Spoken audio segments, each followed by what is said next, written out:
agora eu quero sentar.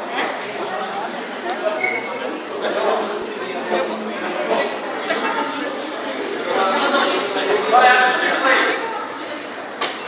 Deixa eu só lembrar para vocês aqui.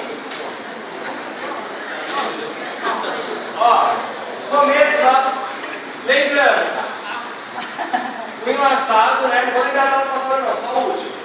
O enlaçado. Aí depois eu adicionei a cabeça. 1, 2, 3, tchum. E vem. Girou e finalizou. Frente e trás, né? Bonitinho. Abre o lateral.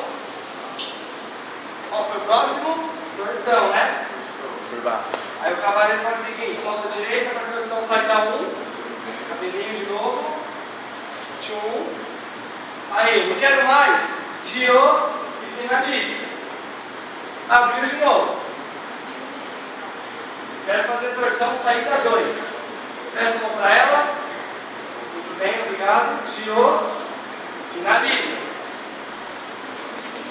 Abriu. Qual mais? Giro de linha posição. Giro cavaleiro. Torção 3. Muito bem. Vamos ligeiro. Sobe a mão esquerda. Girou. Virou. 1, 2, 3. Vira, vira, vira. Acho que foi o último, né? Agora.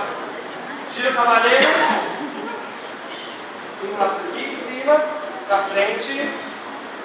Não quero mais. Olhar pra lá. Vem pra lá. Puxa ele um pouco ali. Não quero mais. Pela mão esquerda. Gira a elástica pra cá. Mesma finalização. Frente e volta, vira, vira, vira. Certo? Certo. Então é isso.